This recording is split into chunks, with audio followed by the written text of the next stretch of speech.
Leng kuwi bolongan. Lon. Bolongane urip.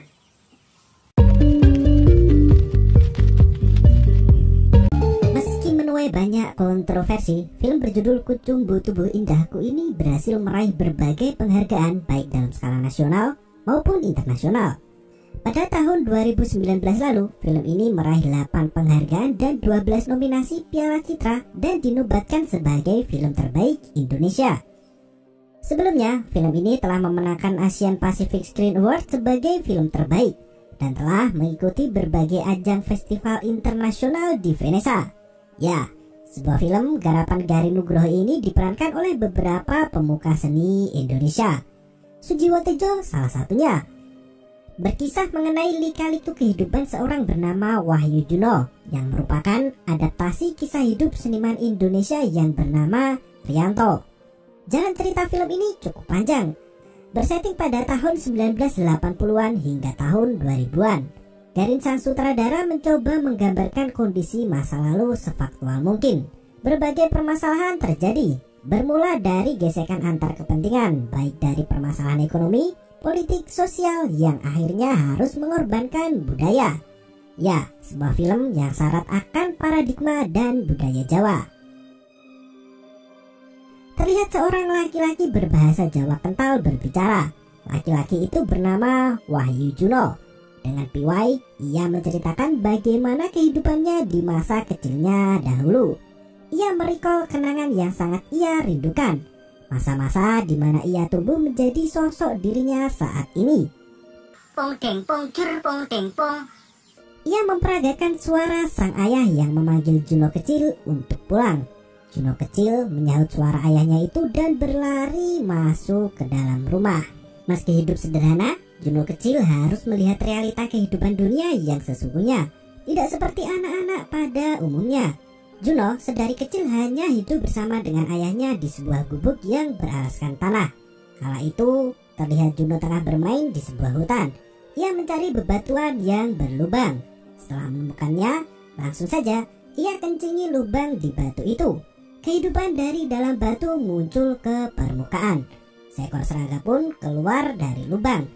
Si kecil Juno menangkap serangga tersebut dan memasukkannya ke dalam plastik. Dari kejauhan, ia mendengar suara teriakan seorang laki-laki disertai suara gemercik air sungai. Di sana, ia melihat ayahnya tengah memukuli air sungai sambil berteriak histeris. Juno tampak ketakutan melihat hal itu. Ia pun bergegas kembali ke rumahnya. Walang goreng. Serangga yang digoreng dan ditusuk pada tusukan sate ini adalah makanan yang cukup populer di tanah Jawa. Orang Jawa percaya bahwa santapan lezat ini dapat menggugah gairah dan menambah stamina dalam bekerja. Selesai digoreng, Juno menjajakan makanan itu kepada siapapun yang melintas di pinggir jalan raya. Ya, makanan ini cukup populer di Gunung Kidul. Adegan berganti. Terlihat seorang perempuan bergaun biru berjalan menyusuri pasar. Ia mengamati burung-burung yang terperangkap di dalam sangkar. Ternyata sedari tadi Juno tengah memperhatikan perempuan tersebut. Juno pun membututinya hingga sampai ke sebuah rumah. Dari lubang kayu, Juno mengintip aktivitas di dalam rumah tersebut. Ia melihat banyak penari yang sedang berlatih di sana. Tiba-tiba, seorang guru lengger paruh baya menarik baju Juno dan membawanya ke dalam rumah. Juno yang kepergok mengintip diinterogasi oleh laki-laki itu. Juno hanya tertunduk malu bersimpuh di depan guru lengger dan disaksikan oleh perempuan berbaju biru yang dia ikuti dari pasar. Pria parubaya itu tampak senang setelah mendengar nama Wahyu Juno. Ia pun menjelaskan arti dari nama itu. Nama Wahyu Juno menunjukkan dua sisi yang berbeda di antara Wahyu dan Arjuna. Ya, Arjuna adalah seorang pangeran tangguh dalam Wiracarita Mahabharata. Sedangkan Wahyu berarti sebuah petunjuk atau ilham, yang kali ini digambarkan dalam sosok anak yatim rapuh lagi lembut hati yang berjuang untuk memecahkan rahasia jati dirinya sendiri. Guru lengger itu melihat perawakan Juno yang halus, tenang, dan gemulai. Ia pun mulai bertanya, apakah Juno bisa menari lengger? Juno pun menggelengkan kepalanya. Guru lengger menjelaskan arti dari kata lengger. Lengger berarti dari dua suku kata yaitu leng dan jengger. Leng berarti lubang. Ia menyingkap gaun anaknya itu dan menunjukkan lubang dari apa yang dimaksud dengan leng itu, yaitu sebuah lubang kehidupan. Sedangkan jengger adalah benjolan merah yang ada di atas kepala ayam jago. Jengger merupakan lambang dari laki-laki yang berkuasa, seperti Arjuna. Laki-laki itu pun mengajak Juno untuk belajar menari di sanggarnya. Di suatu pagi, ayah Juno pergi berpamitan. Sang ayah berkata bahwa mungkin ia tak akan kembali lagi. Ayah Juno yang kala itu dituduh PKI tersebut terpaksa meninggalkan Juno kecil demi menyelamatkan diri dari penembakan misterius. Selama ayahnya pergi, Juno harus menyiapkan makanan sendiri dengan tungku berbahan bakar kayu. Juno yang sendirian itu memperagakan dalang yang berkisah tentang Arjuna, Satria Pandawa. Makanan sudah matang. Juno menyiapkan 2 hidangan untuk disantap bersama dengan ayahnya. Malangnya nasib Juno. Ia tak tahu jika ayahnya tak akan pernah kembali lagi untuk menemui dirinya. Ia melihat mobil yang membawa ayahnya pergi tadi pagi telah kembali, namun tidak dengan ayah Juno. Juno yang bersedih pun pergi ke sanggar tari. Ia diajari menari oleh pria parubaya itu. Juno terlihat sangat menikmati kehidupannya di dalam sanggar tersebut. Gurunya mampu membuat Juno nyaman belajar menari di sana. Pujian dan motivasi selalu disampaikan oleh guru lengger itu. Usai berlatih menari, Juno membantu menyapu halaman rumah depan gurunya. Mengetahui rumah kosong, anak si guru tari mulai membuka bajunya. Ia merayu salah satu murid gurunya itu. Kemudian terjadilah hal yang mengenakan yang selalu diinginkan. Anak sang guru tari bermain enak-enak dengan murid dari ayahnya. Juno kecil mengetahui gerak-gerik mereka dan mengintip dari lubang pintu. Sang guru lengger yang mengetahui hal itu tak bisa menahan emosi. Ia bersenandung lantunan Jawa sembari mengambil celurit. Ia menyuruh muridnya untuk berbaring dan seketika itu juga ia menghabisi nyawa muridnya itu dengan kejam. Juno yang mengintip pun melihat kejadian tragis itu.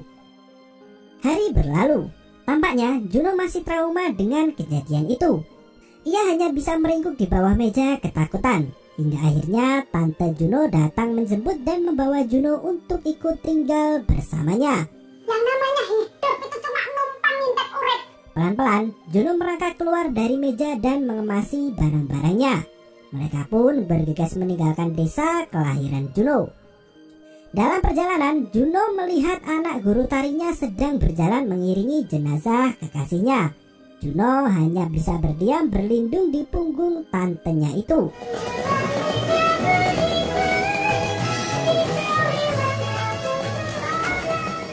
Juno dewasa kembali bercerita pada para penonton.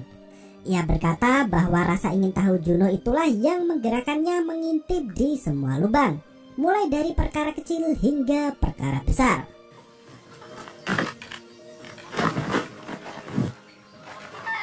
Kembali lagi ke Juno kecil. Tante meminta Juno untuk memeriksa ayam miliknya. Pada saat itu, di tempat Juno tinggal ada kebiasaan untuk memeriksa apakah ayam sudah akan bertelur apa belum. Tampaknya Juno memiliki keahlian itu.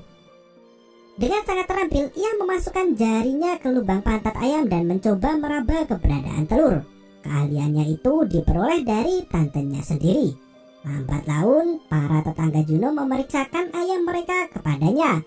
Hampir setiap hari Juno melakukan pekerjaan sebagai pengintip ayam telur. Ia bisa membedakan dengan mudah mana ayam yang sudah bisa bertelur dan tidak. Hari pun berganti. Juno kecil berlari menuju ke sekolah. Pulang dari sekolah, ia menyempatkan diri pergi ke pasar.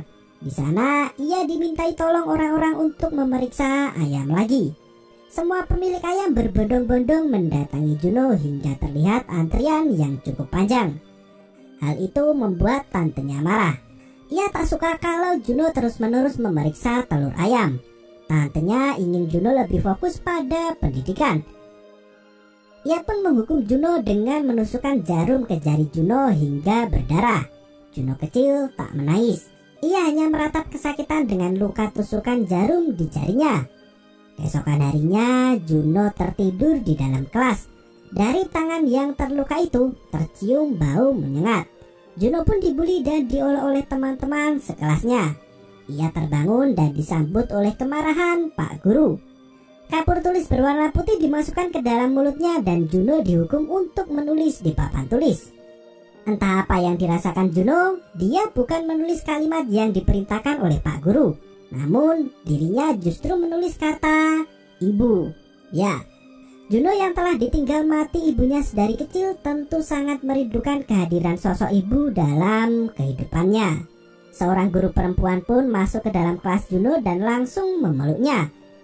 Ia sangat iba dan tak tega dengan kesedihan yang dirasakan Juno. Malam harinya satu kelas Juno berlatih menari di rumah sang guru tadi. Minggu depan akan diadakan seleksi untuk ikut lomba di kabupaten. Sementara yang lain menari, Juno hanya diam berdiri. Tampaknya Juno tak bisa mengikuti gerakan tari dan butuh latihan tambahan. Setelah teman-temannya pulang, Juno dilatih privat oleh guru tari itu. Namun, Juno masih tak mau menirukan gerakan tari dari ibu guru itu. Melihat Juno tertunduk kaku, bu guru justru membuka bajunya. Ia merayu Juno untuk menyentuh dadanya. Si kecil Juno malu-malu tapi mau. Namun naas, kejadian itu kepergok oleh warga kampung. Bu guru tadi dituduh mencabuli Juno. Ia diarak keliling kampung oleh warga dengan kondisi baju yang terbuka. Kejadian itu memberikan trauma baru bagi Juno. Hingga akhirnya tante Juno terpaksa menyerahkan Juno kepada pamannya. Dengan membawa radio usang, Juno pun pergi meninggalkan tante kesayangannya itu. Usah dikalimbang akan rahasia ini. Juno dewasa kembali menjelaskan kepada penonton. Sepeninggal ayahnya, ia harus mengurus dirinya sendiri. Segala pengalaman masa kecilnya itu yang terus ia bawa di dalam tubuhnya. Ketika ia bisa mengekspresikannya ke dalam sebuah tarian, itu adalah hal terindah bagi Juno. Juno kini telah remaja. Ia membantu pamannya yang berprofesi sebagai seorang penjahit. Juno disuruh untuk mengukur panjang badan klien pamannya tanpa menggunakan alat meteran. Menurut pamannya, hal itu sudah menjadi ciri khas dari tempat jahitnya. Hingga datang seorang klien bertubuh kekar dan bertato yang ingin menjahit baju pengantin. Juno memperhatikan setiap lekuk tubuh dari kliennya itu. Ia pun segera mengukur panjang badan laki-laki itu. Meski Juno sudah fasih dalam mengukur, tapi ada satu bagian yang salah. Paman segera membetulkannya dan terus mengajari Juno agar semakin mahir. Ning siji sing isih salah. Cak engko. Malam harinya, pamannya tertidur di kursi jahitnya. Sebagai anak yang baik, Juno merawat pamannya itu sepenuh hati. Juno kembali bekerja dan menyelesaikan baju pengantin pesanan dari kliennya itu. Hari berganti. Pagi itu, Juno mengantarkan baju pengantin yang sudah jadi. Ia sampai di sebuah sanggar latihan tinju. Tampaknya kliennya itu adalah seorang petinju. Si Juno yang sudah remaja terpikat dengan karisma sang petinju bayaran itu. Ia memperhatikan setiap apa yang petinju itu lakukan. Setelah membersihkan diri, petinju itu didatangi dua orang pria yang mengancam akan merobohkan sanggar tinjunya. Orang itu memaksa si petinju untuk memenangkan pertandingan. Namun, si petinju tak mau ambil pusing dan meninggalkan kedua orang itu. Juno melepas bajunya dan ia mengeringkan tubuh si petinju yang basah itu menggunakan baju miliknya. Meski bagi si petinju hal itu biasa, namun tidak dengan Juno. Ia merasakan suatu hal yang luar biasa mendebarkan.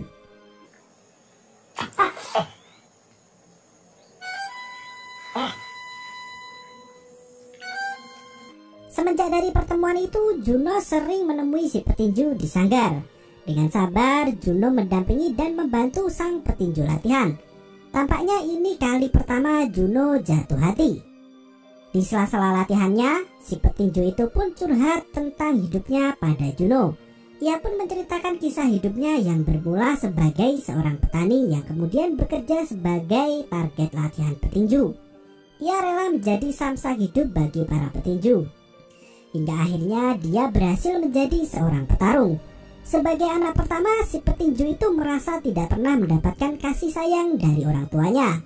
Ia dituntut untuk bekerja keras dari kecil hingga dewasa. Dari kecil aku selalu dengar, tanggung jawabmu gede, Le. Juno hanya bisa terdiam dan dengan sabar mendengarkan semua curhatannya petinju itu. Hari berganti, Juno masih setia menemani sang petinju berlatih. Sembari mencuri pandang dan curi kesempatan, Juno mencerahkan segala perhatiannya pada si petinju itu. Bagi si petinju, Juno sudah dianggap sebagai adiknya sendiri. Ia mengajak Juno bermain dan bercanda seperti saat ia masih kanak-kanak. Juno terbuai dengan nuansa romantis satu arah. Hingga akhirnya Juno tak bisa menahan gelora di hatinya. Kala itu hujan badai. Juno mencium sang petinju yang tertidur di dalam becak yang mereka tumpangi. Hari pertandingan pun tiba. Sang petinju beberapa kali memandangi foto calon istrinya itu dan menciumi foto tersebut. Sedangkan Juno masih setia mendampingi dan membantu menyediakan segala keperluan petinju itu. Sebelum memasuki ring tinju, ia berpesan kepada Juno untuk mengemasi semua barang-barangnya. Ia berencana untuk melamar calon istrinya itu setelah pertandingan usai. Juno mengiyakan permintaan si petinju itu. Pertandingan pun dimulai. Di pertandingan itu terlihat si petinju banyak mengalah. Ia seperti sengaja untuk kalah. Hingga akhirnya ia benar-benar kalah dari pertandingan dan kembali ke sanggar untuk segera pergi melamar kekasihnya. Ketika mereka bersiap-siap, Juno tiba-tiba disekap oleh orang tak dikenal. Si petinju itu pun dicekik lehernya dan diseret masuk ke dalam sanggar. Rupanya, dua orang yang mengancam itu datang lagi. Kali ini mereka datang untuk melakukan pembalasan atas kekalahan si petinju. Gara-gara gue ngalah, gak suka laukah. Mereka menuntut balas dan meminta untuk menjual salah satu ginjal si petinju. Akhirnya operasi dilakukan dan ginjal sang petinju pun diambil lalu dijual untuk ganti rugi atas kekalahan taruhan. Sementara itu Juno kembali melakukan rutinitasnya seperti biasa. Ia menyeka kaki paman menggunakan air hangat. Pagi itu terasa sunyi. Sang paman mengatakan bahwa usianya sudah akan selesai. Paman pun mengizinkan Juno untuk pergi kemanapun yang ia inginkan dan menjadi siapapun yang ia mau. Pamannya itu menyadari bahwa kematian akan membuat Juno bersedih. Riwayat keluarga besar Juno memang penuh dengan kenangan traumatis. Paman menjelaskan bahwa ayah Juno sering berteriak di sungai karena trauma dengan masa kecilnya. Sewaktu kecil, ayah Juno melihat keluarga besarnya dibantai di sungai itu. Ayah Juno juga dianggap sebagai dalang partai itu dan dituduh sebagai anggota pada kejadian 1965. Dari tuduhan itu, anggota keluarga yang tersisa justru diasingkan oleh warga. Ternyata, ayah Juno memilih lari meninggalkannya dan bekerja di pulau seberang. Paman berpesan kepada Juno bahwa semua trauma itu adalah bagian dari hidup. Tapi Juno harus mencintai badannya sendiri. Berkali-kali Juno memanggil pamannya itu, namun ia tak menjawab. Tangis Juno pun pecah. Sekali lagi ia harus melihat kematian orang terkasihnya di depan mata. Sepeninggal pamannya, Juno pergi meninggalkan rumah itu entah kemana. Juno pergi membawa mesin jahit pemberian sang paman. Dalam perjalanan menuju antah berantah, Juno bertemu dengan kelompok seni tari lengger. Setelah mereka tahu Juno bisa menjahit, mereka pun mengajak Juno untuk bekerja bersama mereka. Mereka mengatakan bahwa Juno bisa membuat seragam tari dan menyediakan kelengkapan atraksi. Cari kosan baru. So jahit bang. Aku jahit kan di lengger-lengger. Pasti laris. Juno pun akhirnya bergabung dengan kelompok tari tersebut. Juno dewasa kembali muncul di layar kaca. Dengan menggunakan pakaian wanita, ia berkata bahwa tubuhnya adalah bagian dari alam. Ibu Juno pernah berkata bahwa Juno adalah senja, di mana ia lahir di antara waktu siang dan petang, di mana kemistisan dan keindahan itu melebur. Juno dewasa menyesal tidak menjaga tubuhnya dengan baik, sehingga tubuh moleknya itu justru menimbulkan sebuah bencana. Juno telah beranjak dewasa.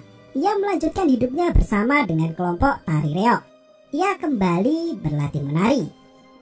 Juno menari dengan lemah gemulai seperti penari perempuan asli. Di sela-sela latihan menari, ia menjahit pakaian pesanan dari para penari lain. Memori dalam otaknya mulai merekol kejadian masa lalu. Trauma yang ia bawa menggerakkan tubuhnya untuk melakukan hal yang menyakiti dirinya sendiri. Hasratnya dalam mengenang nuansa masa kecil terus mendorongnya untuk melukai jari-jarinya itu. Ya, Juno menusuk jarinya sendiri menggunakan jarum mesin jahitnya. Hari berganti, pemilihan umum semakin dekat. Terlihat dua orang perangkat desa tengah melakukan ritual. Mereka melakukan ritual itu atas mandat dari Bupati dan Pak Dukuh. Dengan sebilah bambu, mereka mengucapkan mantra dan menabur garam. Oh iya, semua mangan kiranya ora demit wae sing dikatakan. Malah protes ning aku toh. Mereka harus menghitung hingga hitungan ke-20 dan bambu berhenti di rumah Juno. Lagi-lagi, Juno harus melayani keinginan dan hajat orang lain. Ia dibawa ke rumah Bupati dan dipaksa untuk melakukan ritual sakral. Ritual yang dilakukan itu merupakan strategi politik untuk memenangkan pemilu. Istri Bupati mengancam Juno. Jika Juno tak mau melakukannya, maka kelompok tari reognya akan diusir dari desa itu. Dengan sangat terpaksa, Juno mencoba untuk melakukan ritual tersebut. Terlihat cobek berisi menyan putih dan tulang diserahkan ke Juno. Juno pun mulai mengoleskan menyan itu ke burung Pak Bupati. Belum sempat mengenai itu, Juno berlari kencang dan meninggalkan Bupati itu. Si ibu pengurus kelompok tari Lengger masuk ke dalam rumah. Ia marah kepada Juno karena kelompok tarinya kembali diusir dari desa itu. Mereka pun pergi ke desa seberang sungai. Meski begitu, mereka diundang oleh Bupati untuk mengadakan sebuah pementasan. Hari pementasan pun tiba. Juno mendapatkan peran sebagai Lengger.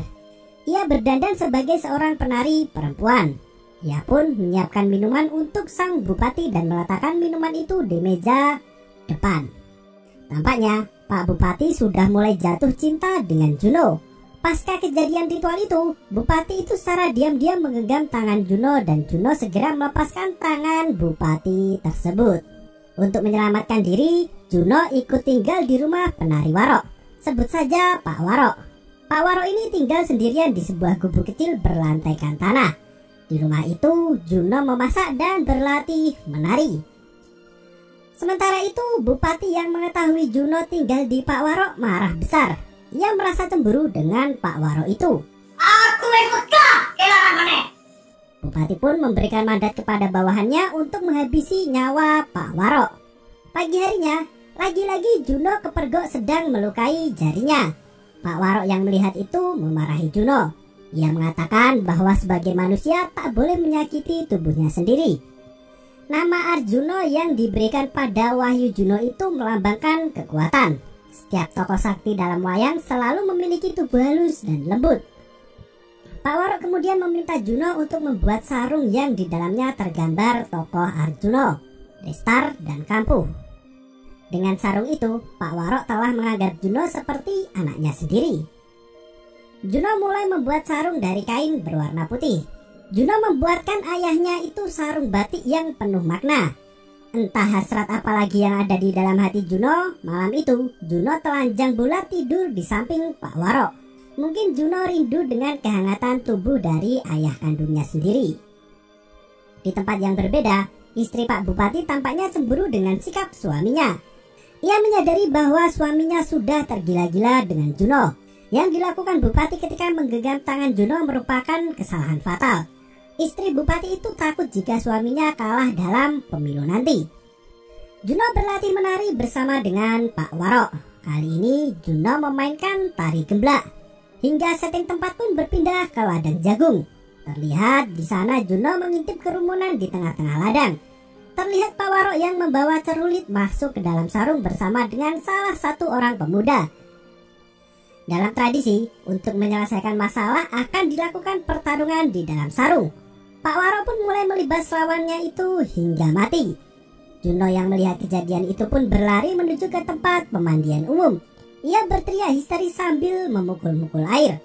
Pak Waro yang mengetahui hal tersebut langsung memeluk dan berjanji bahwa tidak akan ada lagi pertumpahan darah. Hari pemilu semakin dekat. Karena Juno gagal menyelesaikan ritual, ia dan kelompok tari terpaksa harus diusir dari kota tersebut. Mereka pun akhirnya berpencar. Pak Waro mengantar Juno dan melepas kepergiannya.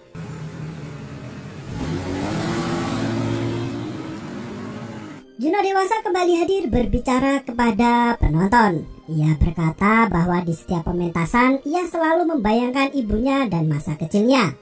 Meskipun sudah dewasa, ia terus mengulang pengalaman-pengalaman tak terlupakan dalam hidupnya. Seperti ketika ia menemukan celah, maka ia yakin bahwa ada cerita perjalanan hidup yang baru. Juno berada di dalam mobil pergi entah kemana. Ia menikmati segala tragedi yang terjadi dalam perjalanan hidupnya. Masih dengan radio dan wayang Arjuna. Juno kini telah siap menerima tantangan baru dan menemukan jati dirinya yang sesungguhnya. Dan film pun selesai sampai di sini. Menurut Bang Supe, film ini berhasil menguras emosi penontonnya. Sebagai penonton, kita diajak untuk berinteraksi dengan tokoh utama.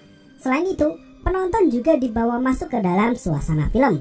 Seolah-olah penonton juga merupakan bagian dari kisah perjalanan Juno. Kisah dalam film ini hanyalah sepenggal dari ribuan episode kehidupan. Kisah perjalanan penuh liku-liku dalam pencarian jati diri. Kejadian traumatis yang dialami Juno itulah yang membentuk karakter dan pribadinya saat itu. Ketika Juno belum menyadari traumanya, ia akan terus menyiksa diri dan bahkan menjalani cinta terlarang. Namun, ketika ia sudah menemukan jati dirinya, maka ia bisa menjalani hidup lebih baik. Juno berpindah dan memulai ulang cerita hidup di tempat yang baru. Entah dengan pengalaman pahit atau manis yang akan ia alami. Ya, di akhir cerita ditunjukkan dua sisi yang berbeda.